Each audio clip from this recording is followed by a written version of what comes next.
quite a bit of rainfall for a few hours today.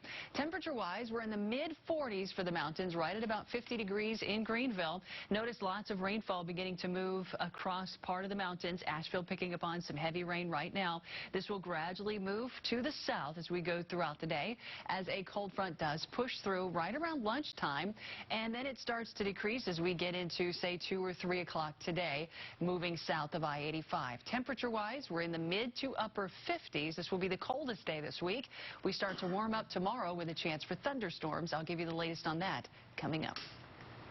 In this morning's Buzz, many networks are offering alternative programs since sports are canceled right now.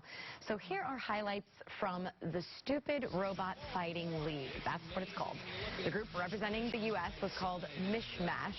They are life-sized puppets controlled by poles connected to its hands and feet. These highlights are from last year's tournament. The one-round fight lasts for 2 minutes until a knockout, or the ref calculates the most amount of damage. Didn't even know that existed.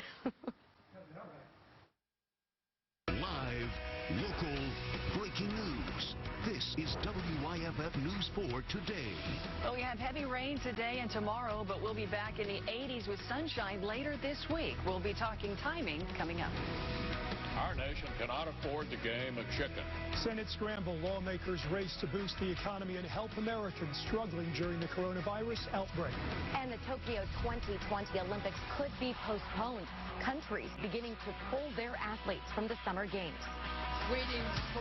And right now on this Monday morning, a few lawmakers are in isolation or quarantine. Senator Rand Paul tested positive for COVID-19. We're going to have more on how the Kentucky lawmaker is doing in just a few minutes.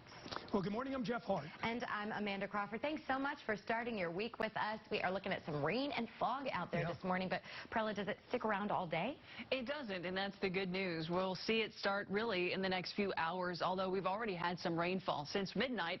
Measured just a few tenths of an inch of rain. There will be a lot more as we head into mid-morning and early afternoon. GSP so far for this month, by the way, has gotten just under 2 inches of rain. That's amazing that that's all we've gotten, especially after such a wet winter, but that is the case. Asheville, only an inch of rain. Now, as we head into today, we have a cold front pushing through.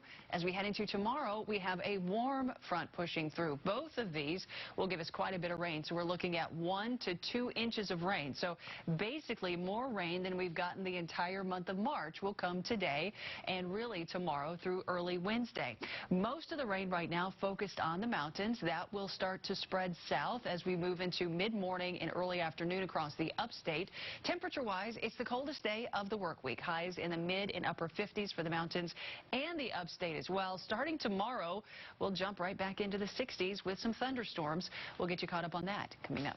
All right, Prella, thank you. Let's take a little maps here this morning, and you can see here right there over Clemson and getting towards Hartwell this morning, there is an accident right now. A car is on fire, and let me tell you where this is actually. This is I-85 at northbound coming in to South Carolina, and all lanes are blocked there right now. Let's give you a live look here at I-85 at Pelham Road this morning from our SCDOT cam. No problems here when it comes to Pelham Road here this morning and the I-85 right there. And let's take a look at our travel times here this morning. I-240 to Asheville Highway, 12 minutes, and Fairview Road to downtown, 14 minutes here this morning. Breaking news overnight as more people get tested. We are seeing a big spike in COVID-19 cases. Here are the latest numbers. More than 339,000 cases worldwide. More than 14,000 people have died. Now, doctors still say the vast majority of people recover, and according to Johns Hopkins University, 98,000 people have recovered. Several states are under stay-at-home orders this morning. That means they're still allowed to go out for food and other necessities.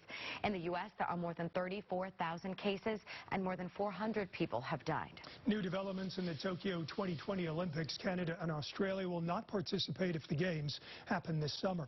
The International Olympic Committee is deciding whether or not to postpone. They made the announcement in 4 weeks. They say the Olympics are set to begin July 24th. We'll have more on this delay than what it could mean in a new report from our exclusive Washington bureau. We know that the number of COVID-19 cases in the southeast is growing as well. DHEC just released new numbers over the weekend. Our Paige Hopkins joins us live in Greenville. And Paige, you're taking a close look at these numbers for us this morning.